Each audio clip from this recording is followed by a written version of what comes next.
You're listening to Season 8 of Mobile Suit Breakdown, a weekly podcast covering the entirety of sci-fi mega franchise Mobile Suit Gundam, researching its influences, examining its themes, and discussing how each piece of the Gundam canon fits within the changing context in Japan and the world, from 1979 to today.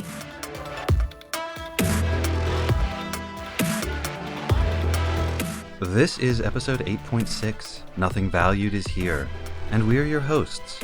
I'm Tom, and I'm enough of a Gundam fan that I'm going to get through this whole episode without once complaining about how they depict gravity on the moon.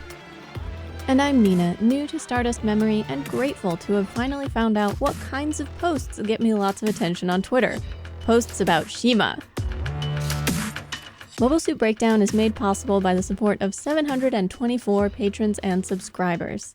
Thank you all, and special thanks to our newest supporters: Elizabeth S., Riley, Nodal Gravity, Shy Monkeys, Michael L., Josh F., and Shannon M. You keep us Genki. As an independent and ad-free podcast, MSB is entirely listener-supported. If you enjoy this podcast, support us today by recommending us to your friends, becoming a subscriber, making a one-time payment, buying us research materials and office supplies from our wish list, or reviewing us wherever you listen to podcasts. Links to all of the different ways to support us are on our website, GundamPodcast.com/support.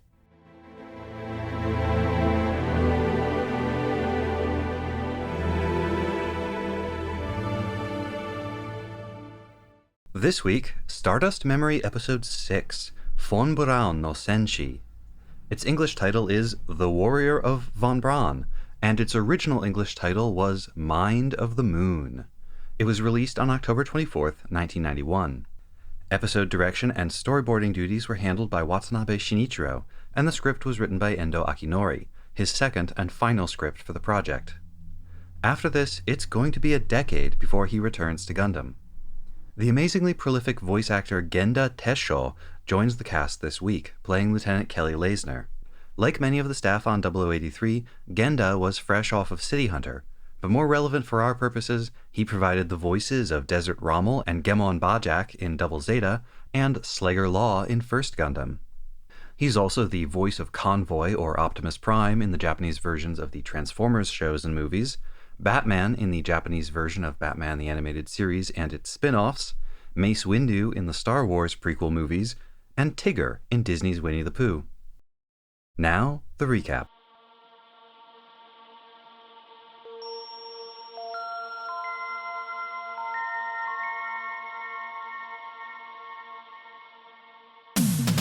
Arriving in Von Braun City on the moon, most of the Albion's crew are excited to have a bit of shore leave, but Cole is unrelentingly glum as he stares at the wrecked Gundam. Nina's friends and co-workers, other women working as engineers and programmers at Anaheim, come to greet her at the port, but there won't be much time for socializing. Her boss relays that Captain Synapse wants the Unit 1 repaired and ready to go in just 2 days. She will be putting in overtime. The hours chime throughout the city, and the massive panels that provide daylight shut off in waves, the Von Braun version of a sunset. At night, the city is a riot of colorful neon, full of bars, concert halls, and other nightlife. Most of the Albion's crew go to the same lounge, eating and drinking in smaller groups. While his friends and co-workers cut loose, Cole continues to brood, drawing Monsha's drunken ire. If you're so upset about the Gundam getting damaged, you should just quit. Practically vibrating with emotion, Cole drops his glass and runs out of the lounge and down the narrow street. Stalking angrily down the sidewalk, he seems to be spoiling for a fight, and gets his wish when he shoves through a group of 3 men.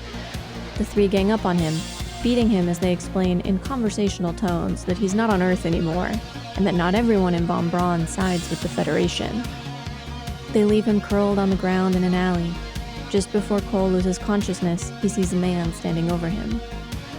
Quiet and dark, Anaheim's offices are closed, but Nina is working through the night. One of her friends stops on the way out and chides her for working too hard. I know you're a career woman, but you'll burn out if you never relax.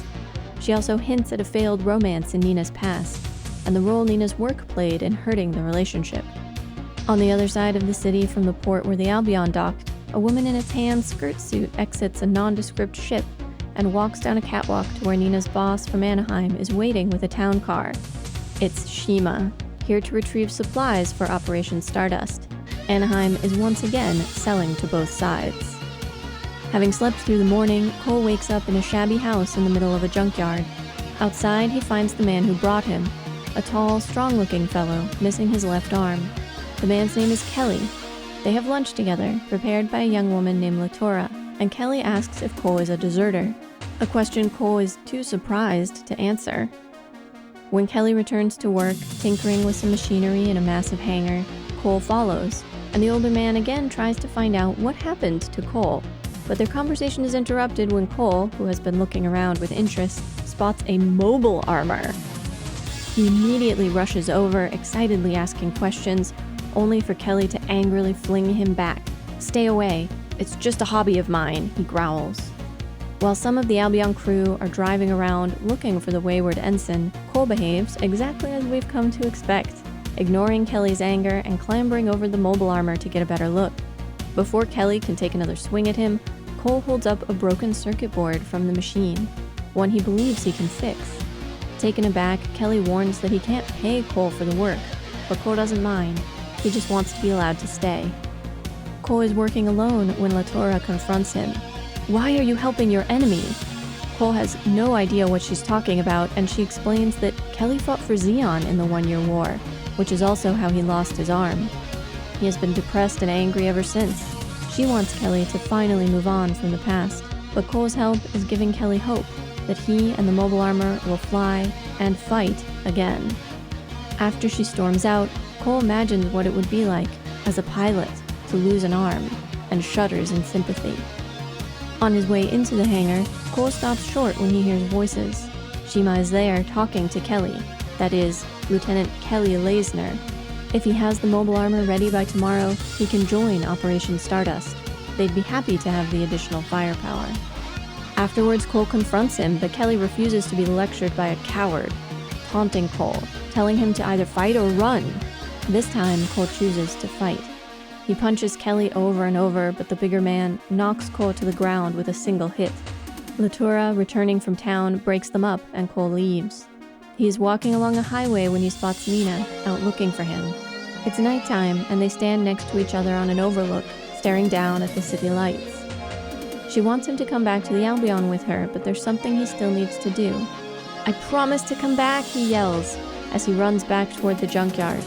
He spends the night helping Kelly finish the mobile armor repairs, not out of pity, but because he can imagine how miserable it would be to not be a pilot anymore. The next morning, Cole arrives at Anaheim's plant in time for the Gundam Unit 1 post-repair trial and puts the mobile suit through its paces while his friends and comrades look on.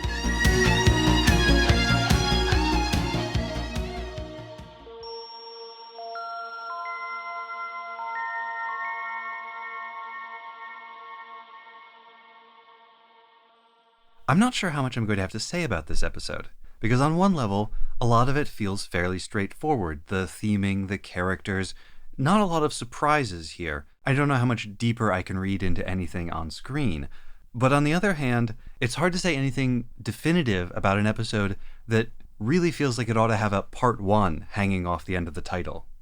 So much of this episode is about setting up things that may develop in one way or another in the future and will retroactively change the way we understand what's happening in this episode.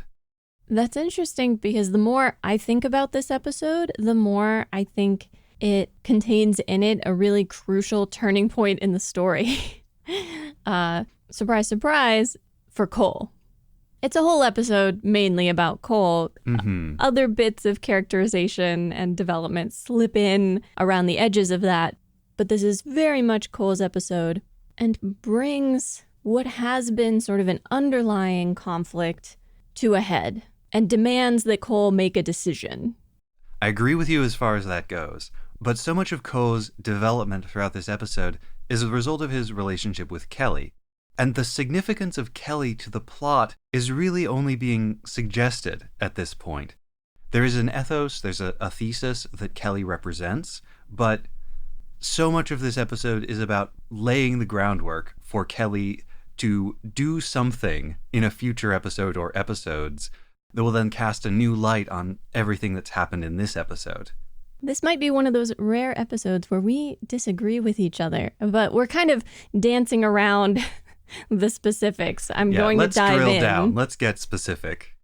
What's becoming increasingly clear to me through this episode is that while Monsha would probably give Cole a hard time regardless, Monsha is the kind of bully who gets even more angry and even more likely to pick on someone when they are quiet, when they don't fight back, when they run away.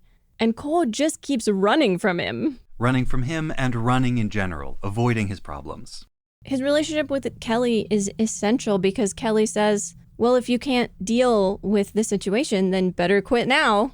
Like, it's better that you know that now than in the midst of a war. If you can't hack it, if you can't deal with, oh, it's my fault that my mobile suit got damaged. Oh, people are having to do all this extra work because of me. Maybe just quit then. And then again, later in their final confrontation before they work on the mobile armor together, it's like, what, you don't like it? Hit me. Go ahead. Or just run. You can just keep running. But if you have a problem, fight me. And Kelly is, when we see them fight, at first it feels kind of awkward because Kelly has only one arm and Cole has the use of both of his arms, so that doesn't seem super fair. But then we see that Kelly is a good head or head and a half taller than Cole and considerably larger. He takes multiple hits to the torso from Cole without seeming very bothered by it and then knocks Cole down with one punch. But that is not the point. The point was not that Cole needed to win a fight. The point was that Cole needed to have enough pride in himself, enough conviction about what he was doing to stand and fight someone for once. Cole has been keeping one foot on each side of the line. He's been torn between the impulses to run and to fight. At the beginning of this episode, he makes the decision to run, if you can even call it a decision, and then at the end, he makes the decision now to fight. And Kelly is the one who directly challenges him and says, if you're going to run properly, resign, desert, leave. And if you're not going to do that, then you have to be willing to fight. I agree with you so far. And as you pointed out previously, every time a veteran gets presented to us in this show, it's one other example of a kind of masculinity, a kind of person that Cole could be. This sense of Cole being kind of unformed. And here's another person you could emulate. And Kelly directly presents the question, what would you do if you weren't a pilot? This bit kind of threw me, honestly, because Cole has the identical reaction to seeing this mobile armor that he did when the Gundam arrived in episode 1. He charges in, he's climbing all over it, he's investigating all these bits and pieces. It doesn't matter that nobody wants him there. It doesn't matter that he gets shoved very hard away from the machine and told to keep away from it. He loves mobile suits and mobile armors, and he loves fixing things. And seeing how much he loves it, and the, I think, obvious visual parallels between him sitting on a floor working on this electronics system and Amuro way back in First Gundam sitting, in his underwear in his room working on computers. He so clearly loves it. The smile on his face and his confidence and obvious happiness doing this kind of work versus, I'm not sure we've ever seen him express that kind of happiness piloting. And yet he tells Kelly he can't imagine stopping. He can't imagine not being a pilot anymore. I don't really get it. The story requires him to want to pilot. Yeah, but I don't think it makes a case very well for why. Well, they say don't monetize your hobbies. So he's just, he's practicing good self-care by not trying to turn this love of engineering that he has into an actual career. When he first leaves the bar and he's running through this sort of entertainment or nightlife district, he has the energy of somebody who wants to be beaten up. It's one of the first times we see him really angry, I think. And he very much has the energy of someone who's picking fights because he's punishing himself. Oh, yeah. Because he wants some people to hurt him. Well, the broad motif of this episode is about rebuilding, specifically the reconstruction of the Gundam in tandem with the reconstruction of Cole as a person. His physical and emotional reconstruction mirrors the recovery and repair of the Unit 1 into the full Bernern version. We also see Nina working on the code, like Both are being rebuilt internally and externally. So for Ko, at the beginning here, he needs to get beaten up the way the Gundam got destroyed in the prior episode. And there's even some similarity to it in the way he's just like helpless, unable to move, stumbling around as they beat him up. It is for him atonement to subject himself to the same violence that was done to his machine. And very importantly, the episode raises the specter of Gato in terms of what direction Ko chooses to move in. Because Gato and Kelly are theoretically both on the same side, both fought for Zeon. They're veterans of the One-Year War on that side, and they were both lieutenants. They intend to continue fighting on that side.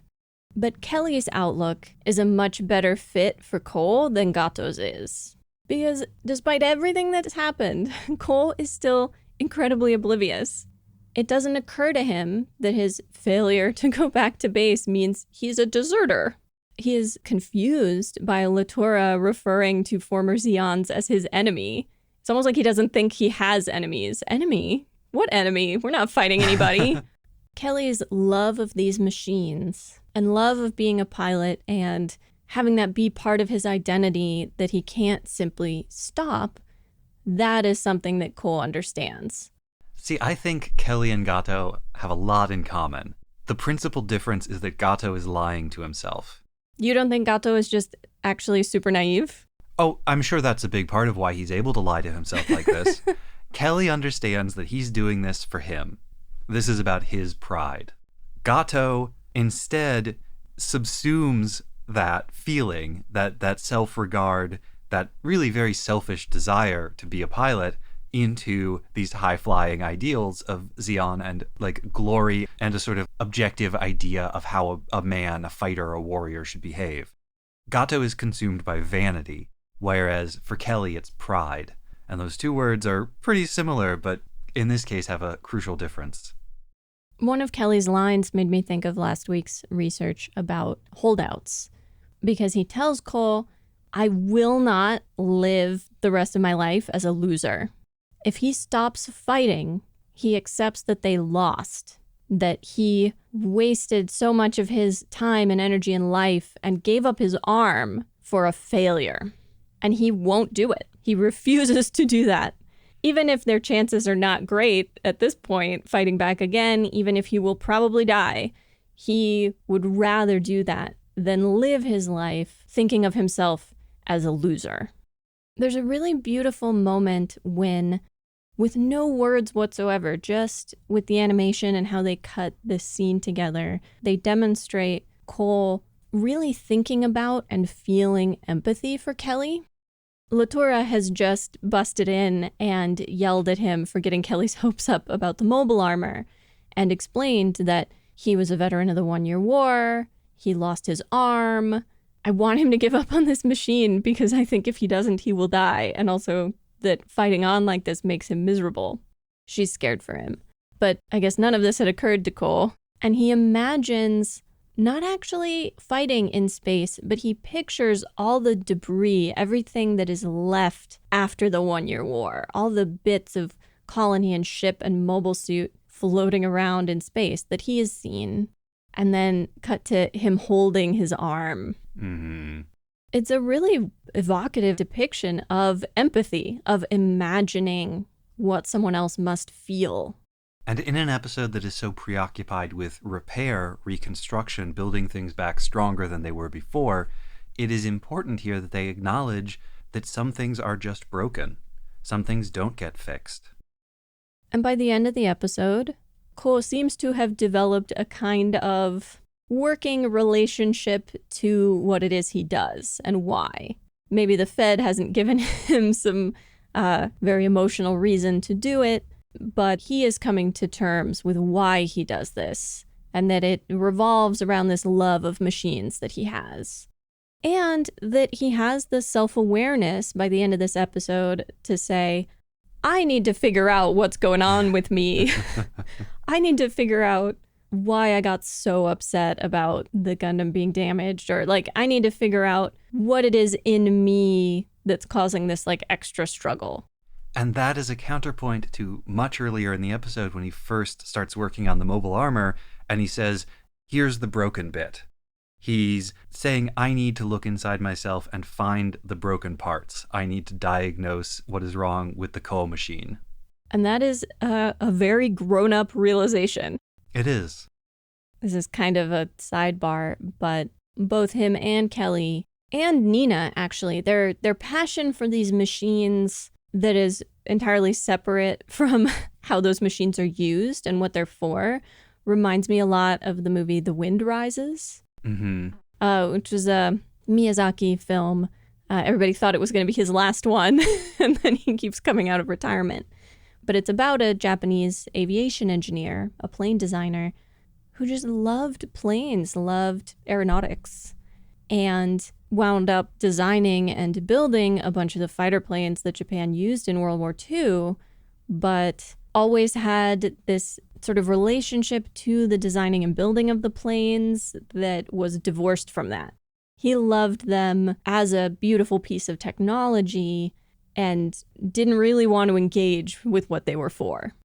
Kelly's arm gave me strong flashbacks to 0080, actually, and the scenes with Professor Lumumba and his work on bionics, specifically on prosthetic arms based on the same technology that was going into the Gundam. And in that series, I think they were directly engaging with the contradictions between the capacity of technology to help people and the capacity of technology to be used for violence.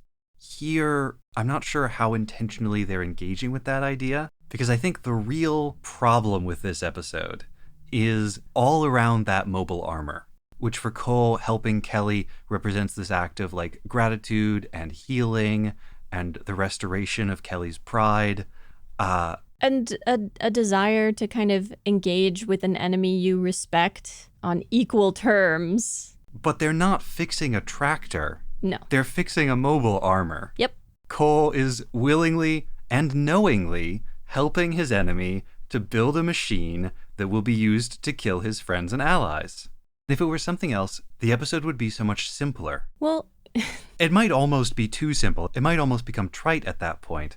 But part of the reason I think we need to put that part 1 at the end of the episode title is because something's gonna happen with this mobile armor tomorrow. And what that something is going to completely recontextualize the relationship between Ko and Kelly and his efforts to repair this thing. Not for nothing, I still don't think Cole understands that there is an enemy he's fighting. Somehow, even after Kimberide base and he says, oh, is that the enemy? And then even after Shima taking pot shots at the Gundam and shooting chunks out of it, like he's in a shooting gallery. In this episode, he stands outside the garage and overhears them and then goes in there and is like, you're with the Delaz fleet. Why, how dare you not tell me? And somehow still doesn't understand the concept of an enemy force. That he is going to have to fight if he's still doing this. Yeah, Cole doesn't get it. Does the show get it? I think reading this episode, you can quite reasonably say 0083 is saying that the feelings of soldiers are more important than the consequences of their actions. That for Cole, restoring the mobile armor and restoring Kelly as a pilot is more important than what Kelly might actually do with that mobile armor as a pilot. That Kelly's pride is more important than his life and the lives of anyone else that he might kill. This past weekend, we finally watched Top Gun, which neither of us had seen before, but which we understood was very influential to this series.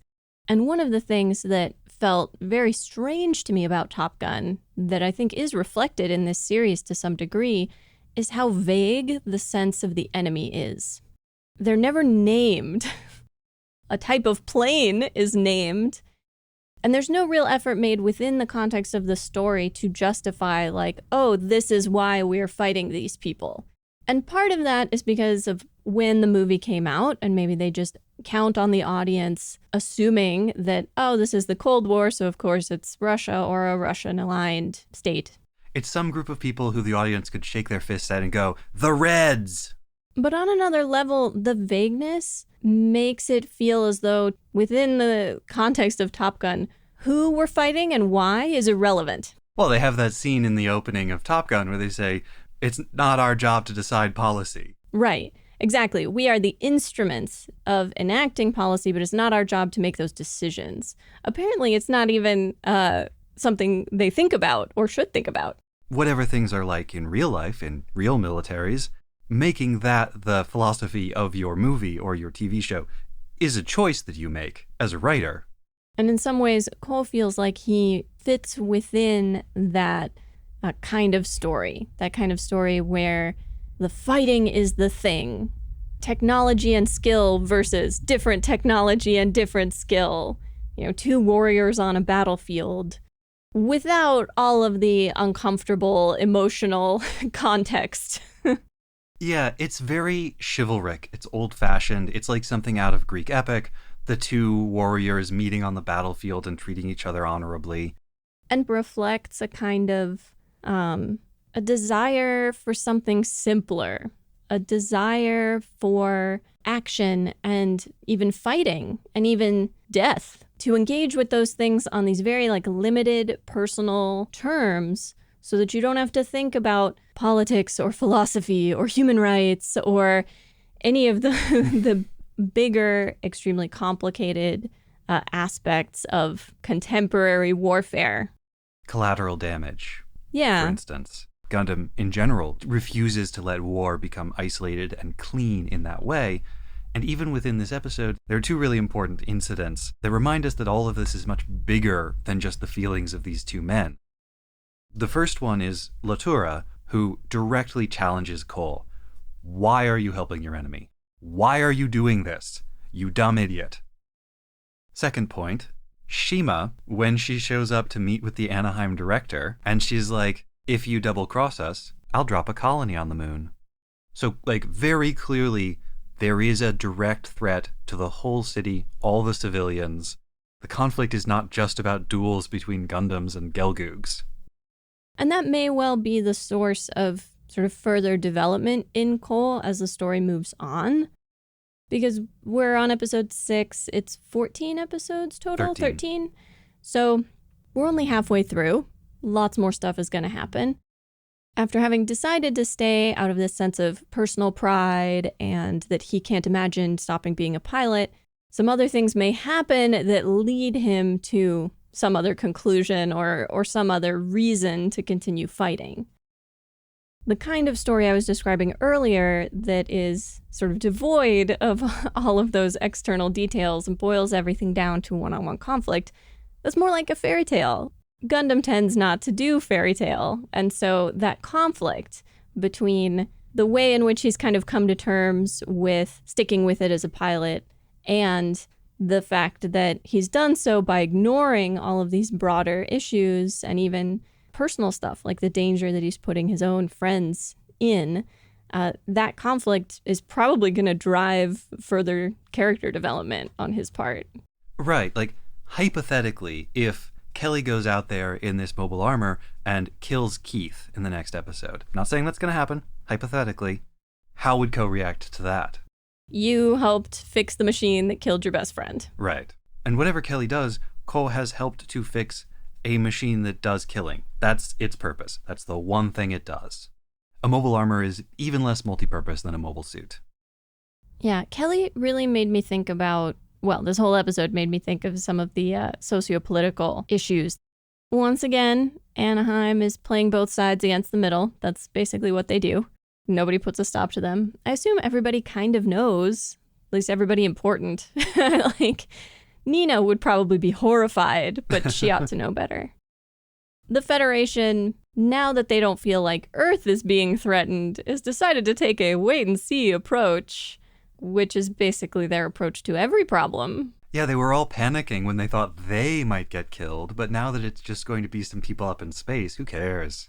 That there are Zeons and Zeon sympathizers throughout the Earth sphere, including in Von Braun City. That there is a feeling of antagonism toward Earth still, and people from Earth.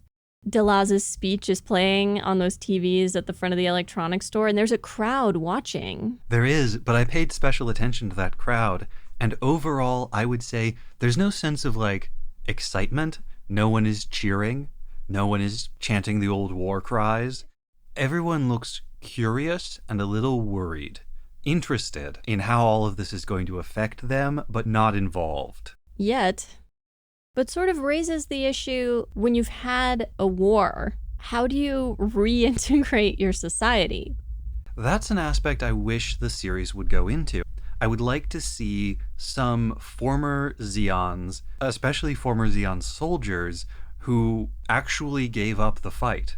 Some actual retirees, or some people who joined the federal forces. It would make total sense for there to be, a couple of people on the Albion who used to serve in the Zeon forces. Yeah, it would. And obviously, that's a very difficult prospect when people have been fighting each other in that way, when so many people have died. Tempers are high. It can take a long time for people to be able to be on decent terms with each other or live alongside each other again. But also, if you don't, then you wind up in situations like Kelly's. If he felt more a part of von Braun's society, if he felt more valued, would he still be so hung up on being a pilot? Mm-hmm. Was there ever a chance to reintegrate Kelly into society, or was he already too far gone? Did he choose that life working in the junkyard because he felt like he belonged there? Did he choose it because it was the best place to hide his old mobile armor? And I do not have the answer to those questions, but they are some of the more interesting ones raised by Kelly and Latura and the gang that beat up Cole and some of these other moments in the episode. We've already covered most of what I have to say about Kelly and Cole, but I do have to note before we move on what an odd choice it was to play the song Magic while they're repairing the mobile armor together.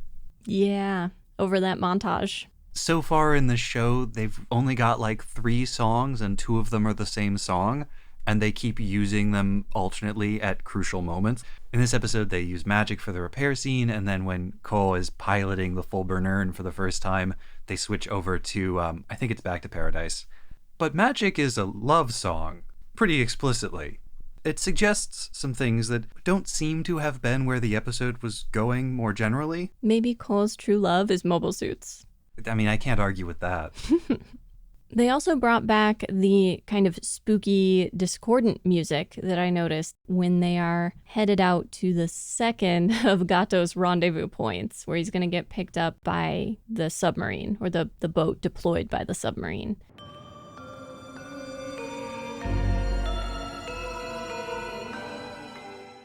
And then here, that same music gets played in sort of big establishing shots of the junkyard that slowly come in closer and closer to the house until it's Cole in the house working on these electronics repairs. So maybe they use that as a kind of, oh, we're about to confront the enemy. But I always notice it. It's very, it's not music that is subtle. It doesn't just sort of like slide into the background. When Kelly first shows up, when Ko has been beaten down and they've torn his pilot's pin off of his uniform, pin which, by the way, looks almost identical to the ones in Top Gun. I'm sure that's not a coincidence. But you would be forgiven for seeing Kelly in Ko's fading vision and thinking, is that Quattro Bagina? Oh, I got more of a Kukuru's Doan's vibe, because I think he's a lot bigger than Quattro. Quattro was a big dude. Especially when they drew him that way, which wasn't all the time, but sometimes. I think Kelly has more of the, like, slightly older, deeply lined face. I mean, he does, yeah. But the art style in this show is different. I'm just saying. While we're talking about music and animation and the like, there were a lot of things about the design of this episode that I really liked. That when they come into the spaceport, you can hear the announcements for other voyages. It's not all military. There's a flight to Hong Kong leaving soon. There's a big welcome to Von Braun painted on the ceiling when you arrive. Other little things, like on the Albion's approach, they blur the foreground. They blur the bits of the Albion that you can see. And the part that's in focus is the doors of the port opening. I really liked when the city was shutting down for the night. That was so cool that they play a chime for whatever o'clock this usually happens, and then they very gradually turn off the lights. The lights, which are like in a honeycomb pattern on the ceiling. Even the design of the city, which feels fairly neutrally city-like in some shots, but then in others, the whole place basically feels like an overgrown mall. And then once things go dark, you get full, like, neon dream, cyberpunk future. It's a very cool city design. They have guidebooks out when they're looking for Cole, and they talk about looking for him on the different levels of the colony. And I think this must be a very old idea in science fiction, the idea of the sort of layered city with the lowest layers being for like trash and manufacturing. Well, we always talk about high society and low brow. We have the language of metaphor where things are elevated or not. And this then makes that literal in the design of your city. And trash is kind of a persistent visual metaphor in this episode. Kelly is in the junkyard. Cole winds up there. Cole has a moment when he's charging through this sort of entertainment arcade street where he sees a trash can that says pitch in on it, which enrages him. That's like the one thing he feels like he's not doing, right? He feels like he's not pitching in. He feels like he is in fact anti-pitching in. And in a rage, he knocks over the garbage can. Presumably, the mobile armor was found by Kelly in amongst all this other trash. And everything he's using to repair it, or most of what he's using to repair it, is not purchased new, but is salvage. It is perhaps that all of this trash, all of this junk has been discarded by society in the same way that Kelly and these other veterans feel discarded. Now, we were just talking about how we don't actually know if Kelly could have been salvaged. The visual metaphor suggests that perhaps he could have been. And going into the episode, we know that Cole feels like garbage. He feels like a trash person. I don't think the thugs who beat him up ever say, "Time to take out the trash," but they could have. There is some English language bus graffiti that I'm not going to repeat, but that was an interesting inclusion. Because of the sheer amount of signage in this episode, I'm sure there are tons of little in-jokes and references that I missed, but two that stood out shiny and bright for me. Sonic Youth is on the billboard for one of these bars. Sonic Youth is a band that emerged in the early 80s. Somebody, clearly a fan. And then there's also like a knockoff Johnny Rockets behind Cole at one point. For those of you who aren't familiar, Johnny Rockets is a kind of like throwback pseudo 50s American diner chain. So it's, burgers and milkshakes, and the wait staff wear old-timey uniforms, and there are jukeboxes. It's a bit like a theme park of Americana. And I don't know if there were any Johnny Rockets in Japan, but it wouldn't surprise me. I'd like to finish just by talking about how incredible this series has been with its characterizations of even pretty minor characters, giving us a sense of who these people are, even in very brief scenes. Really fleshes things out. And if you're right in anticipating that Cole is going to have to deal with the consequences of his actions, having that sense of these people is going to be that much more important. But the bar scene, when they are all on leave and almost the whole crew of the Albion, or at least all the officers, seem to wind up at the same bar. With the operators, basically the whole bridge crew has divided into two groups, one of which is sitting at a table drinking together, although one of the operators is like doing calculations on his little pocket calculator. But he's not drunk at all and apparently can't stop thinking about work and is doing these Minovsky particle calculations. And then Simon, or maybe Simone, I'm not sure what her name is supposed to be, but she's very drunk and starts aggressively flirting with him. The sort of quiet, serious, big blonde guy, Captain Pasarov, can apparently just put it away. Drinks in a way that people are crowding around to stare at him drinking. It's so impressive. Everybody's pink-faced and loud to various degrees. Monsha is talking to two women, of course talking himself up in a very exaggerated manner. Burning has a beautiful young woman under one arm, walks in, sees everybody, and is like, oh no, no thank you. I will go to a different bar. The fact that later, while they're looking for Cole, Burning does this very exaggerated, like, head turning to follow a beautiful woman walking by gesture. Someone else hinted that Burning is a bit of a player, a bit of a horn dog. The poor doomed Lieutenant Callant all those episodes ago. And it was difficult for me to believe. Like, I almost thought it was a mistranslation. I was like, that guy, really? But they've proved their point. Burning can keep it in his private life, which is clearly a challenge for everybody else to draw the line between their professional lives and their private lives. And for a guy like Moncha is completely unprofessional. But then Ko and especially Nina do the opposite. They try to, like, cut all the private bits out and are just totally focused on work, to the point where everyone around them is like, you need to relax and unwind or you are going to have a heart attack before you're 40. I also really appreciated this little glimpse into what Nina's life would have been like when she wasn't aboard the Albion. She has friends and coworkers. I discussed this a little bit with a couple of our other podcast listeners, but the fact that they're all in matching outfits was actually a thing at a lot of Japanese companies, even for what we think of as like white collar or office jobs, to have a uniform that people wear, and still crops up in some workplaces even today. So it wouldn't be unusual to have this whole group of women wearing the same outfit, wearing a uniform at work, even though they're clearly like programmers and engineers. And I don't know if it's meant to be a reference, but the fact that this team is entirely composed of women made me think about early computers, back when computer was a reference to women doing calculations before we had electronic computers to do them. Oh, their office has a poster of the RX-78-2 in it. That's a real world poster. Ha! They are also Gundam obsessed.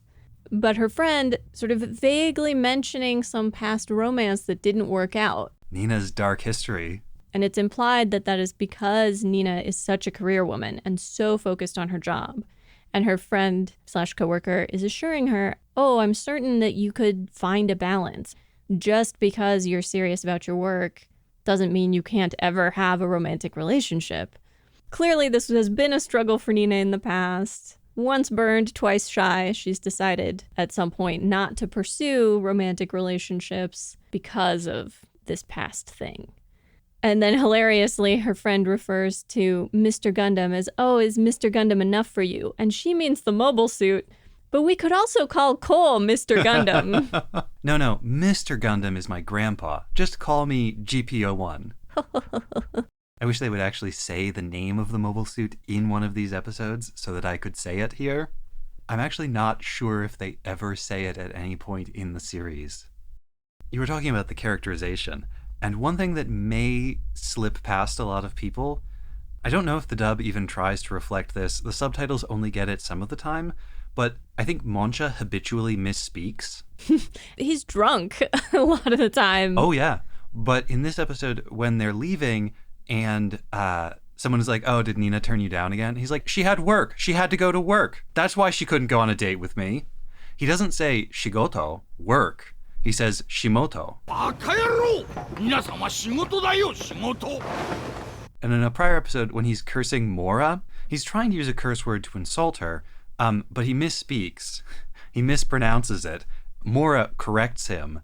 And the translator for this was very, very clever because in Japanese, the two words are very similar, but one of them is an insulting term for a woman, and one of them is a way of saying like a lot of something, many of something, and they manage in English to find two words that have those same meanings and are also very similar sounding. So props to the translator on that one. In this episode, they don't appear to have even attempted to capture the misspeaking on Moncha's part here. At first I thought it might be like a dialect thing, but I can't find any evidence of any dialect where you would say shigoto for work. But take that with a substantial grain of salt. I'm not an expert on Japanese dialects. Final point in favor of my argument that this is major turning point episode rather than just episode on the way to something more important. The ending.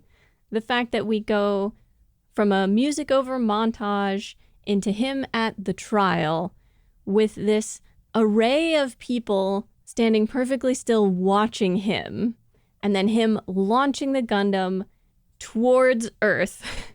It all feels very like end of a pilot episode kind of vibes that you sometimes get at a series midpoint or like significant point in the narrative later on as well. Cole has received the mid-season upgrade. Yes.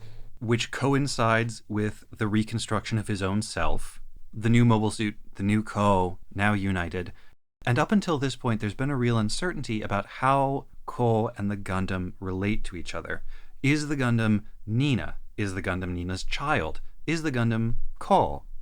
Now, Nina has rebuilt the destroyed Gundam specifically for Cole. There is no more debate about will he be the pilot or won't he be. Everybody knows this is Cole's machine. Because ultimately, the decision wasn't anyone's, but Cole's.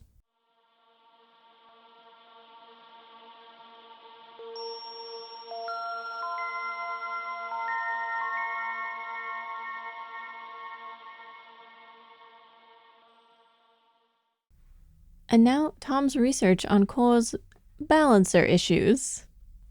This week I'm going to talk about a topic that was suggested by listener Josh. A little bit of the Gundam Universe lore that has been in the background since the early days of the franchise, but never really came out into the light until last week's episode. AMBAC. If you've been hanging around Gundam fandom for a minute, you have probably seen this acronym before. It stands for a fictitious technology which is properly called Active Mass Balance Autocontrol. The basic idea is that a mobile suit can change its attitude, its posture and direction, without expending propellant, by swinging its limbs and making use of the law of conservation of momentum. Similar to the way a figure skater might change the position of their leg in order to change the speed of a spin.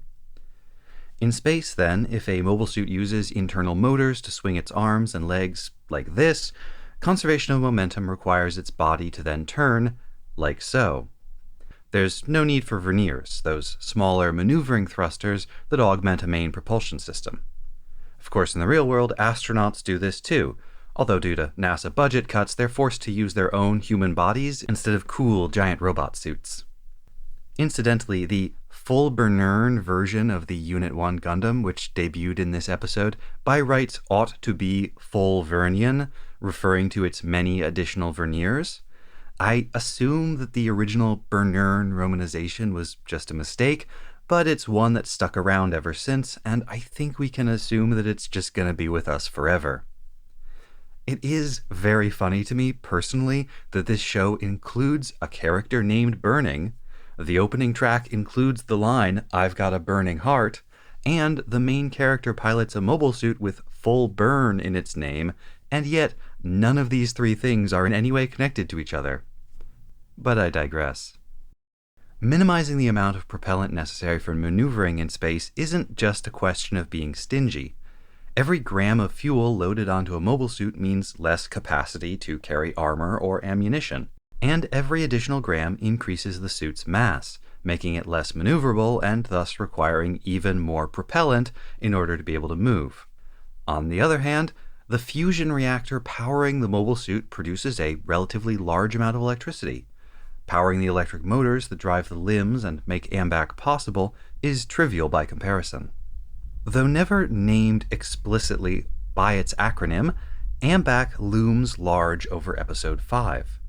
Nina tells Cole they won't be able to use the Unit 1 until it's been modified for space with extra verniers.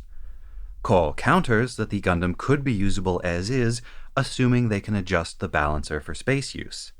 He spends the rest of the episode doing and redoing calculations for just that purpose, and when he eventually does sortie, he starts by inserting a disc, which, presumably, was meant to correct the problems with the balancer. Then, when he's flailing about like a baby bird making its first halting flight out of the nest, one of Shima's wingmen speculates that the machine's balancer must be messed up. That balancer must be the computer system that translates pilot input, like turn this way, into AMBAC movements, swing the arms and legs thusly. And I think this is the most directly that AMBAC has ever been referenced in the show.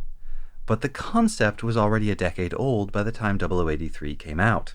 In fact, it was one of the earliest examples of the Gundam fandom making things up in order to explain away perceived problems in the scientific logic of the show itself. Why do we have humanoid battlesuits instead of fighters, or featureless battle spheres capable of moving and firing in any direction? Well, it's because limbs let you use ambac and conserve fuel. Actually, though, some insects fly this way. Dragonflies and moths, for instance, tuck their forelegs tight against their bodies in order to reduce drag, making them more like a fighter plane. But flying beetles stretch their legs out in every direction when they fly. Back in 2017, researchers in Singapore were curious to see if the beetles used those outstretched limbs to aid in their maneuvering. The team set up force-sensitive joysticks and used some visual trickery to make the beetles think that they were changing directions while flying. The insects reacted by swinging their legs like counterweights against the direction of the fictitious turn. Then the researchers let the beetles fly around, but they used mild electric pulses to stimulate the beetles' leg muscles. The result? Rapid changes in heading, all functioning exactly like we might expect a mobile suit to. The concept has also been explored by real space engineers, including Iwata Toshiaki, senior researcher at Japan's National Institute of Advanced Industrial Science and Technology, and an expert on satellite design. In the 1990s, Iwata worked on space robots, including those designed for deep space construction. One paper, Experiments on Space Robot Arm Path Planning Using the Sensors Database, opens by noting that a free-flying space robot's orientation could be controlled solely by the movement of its arms. In 2004, Iwata wrote another article and actually name-dropped AMBAC in the title. Quote, AMBAC, Active Mass Balance Auto Control System, Teiashi no Undo o Ryoshita Hoko Seigyo Kino, or AMBAC, an orientation control function by movement of the limbs. AMBAC was first explored in the seminal Gundam data book Gundam Century, originally published in 1981.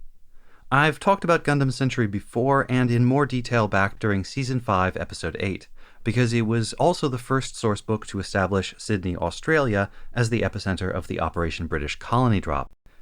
The book itself is what you might call quasi-official, and it was assembled under the auspices of the sci-fi design group Studio Nue, and made by a team that included mecha designer Okawara Kunio and first Gundam writers Hoshiyama Hiroyuki and Matsuzaki Kanichi. But it also included some fans who hadn't worked on Gundam, at least not yet. Nagase Tadashi, for example, would go on to work on the background setting for Zeta and Double Zeta. AMBAC itself was the invention of Morita Shigeru, who would later work on setting design for Turn A Gundam and Gundam Seed. But the more relevant connection is probably Kawamori Shoji, then fresh out of university and designing toys for Takara's Diaclone line, predecessor to Hasbro's Transformers. Just a year after the release of Gundam Century, Kawamori rocketed to stardom as the designer of the VF-1 Valkyrie in Super Dimension Fortress Macross. A decade later, Kawamori took charge of what we would normally call mecha design for Stardust Memory, but his actual credit is for mechanical styling. In a 2022 interview, he explained that design meant creating the machine in its entirety, from the ground up, taking into account its internal mechanisms and structures. But in the case of Gundam, the basics of mobile suit design were already well established. Reworking the exteriors, changing the colors, adjusting the proportions, all of that is just aesthetics. And what's more, he had orders from on high to make the Unit 1 resemble the original Gundam in all its late 70s super robot-inspired glory. So as a sign of respect to First Gundam and its creators, he requested this unusual mechanical styling credit. But this deference to the original work put him in a bit of a bind. You see, there was a strong feeling among the team that 0083 ought to pursue realism. But the idea of a 19-meter humanoid robot is not the least bit realistic. So it's only natural that AMBAC, invented once upon a time to create some kind of a rational basis for mobile suits, would come to the forefront now, in the most self-consciously realistic Gundam to date, and that the team, well aware that they were standing on the shoulders of giants, would look for guidance in Gundam Century, a landmark work from the first golden age of Gundam fandom. But as Nina herself, the podcaster, not the engineer, pointed out way back in Season 1, if 4 limbs are good for maneuvering, then why not more limbs? Why aren't we seeing agile robotic squid dominating space combat? Well, we haven't gotten to that level, but successive Gundam projects would introduce extra appendages explicitly to help with maneuvering, most notably the nigh-ubiquitous wing binders of the Zeta era. But the real question, at least as far as realism is concerned, is whether AMBAC would be sufficient to justify humanoid battlesuits. Would a mobile suit with arms and legs actually be better at space combat than a fighter? It's probably impossible to answer that question. It raises too many subsidiary issues. With what weapons are they fighting? At what ranges? Against what targets? How much do they cost? How easy are they to learn to pilot? And so on. But the example of the beetle and the dragonfly from earlier, I think, makes for a useful analogy. The animal kingdom has room for insects that fly more like fighters and insects that fly more like mobile suits. Tanks, infantry fighting vehicles, self-propelled guns, and pickup trucks with rocket launchers bolted on the back all share space on the modern battlefield. Now, space dogfighting in visual range is itself pretty unrealistic, at least without Minovsky particles or something like them. But in the event that it does someday happen, I actually think there might be a role for something like AMBAC-driven mobile weapons. Just don't be disappointed if they look more like squid than people. How could anybody be disappointed by squid? Well, here's a sentence I didn't think I would ever say. Deadly robot space squid are the future.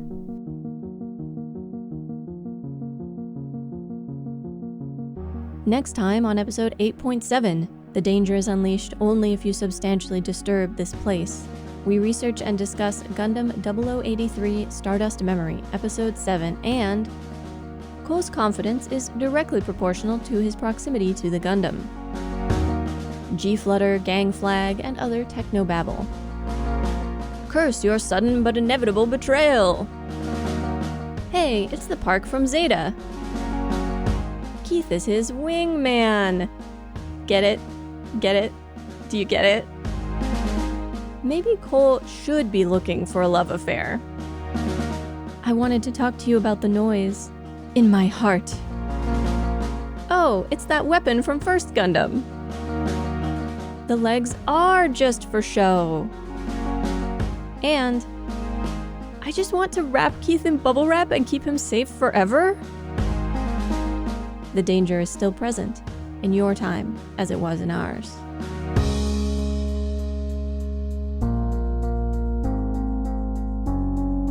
Mobile Suit Breakdown is written, recorded, and produced by us, Tom and Nina, in scenic New York City, within the ancestral and unceded land of the Lenape people, and made possible by listeners like you. The opening track is Wasp by Misha Dioxin. The closing music is Long Way Home by Spinning Ratio. The recap music for this season is 80s synth rock guitar improvisation by Zombiefish. You can find links to the sources for our research, the music used in the episode, additional information about the Lenape people, and more in the show notes and on our website, GundamPodcast.com. You can get in touch with us on Twitter or Instagram at GundamPodcast, or by email to hosts@GundamPodcast.com. And thank you for listening. The Wrong Gundam Opinion this week was submitted by a listener who would like to remain anonymous, so we'll just call him B. Moncha. No, wait, that's too obvious. Bernard M. Bernard M. writes in to say, all the women on the Albion are...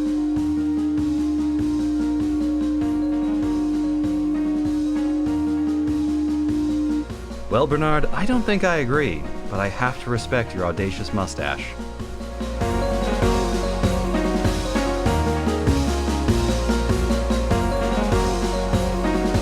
Ha!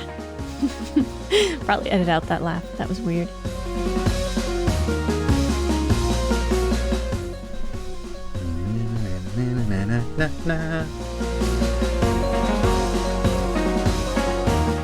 Warms up the lungs.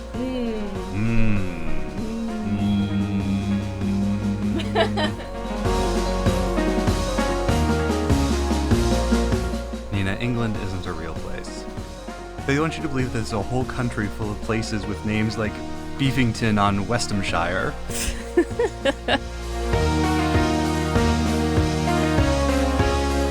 Well, then, fine. That's fine for them. I hope they feel good afterwards. Probably one of them would feel dead. God, who keeps honking?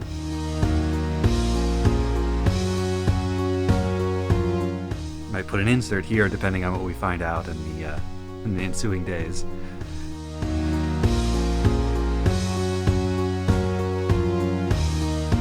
I'm wondering if I can even say the Japanese, right? Because It's also it's also a slur, right? Yeah. Right.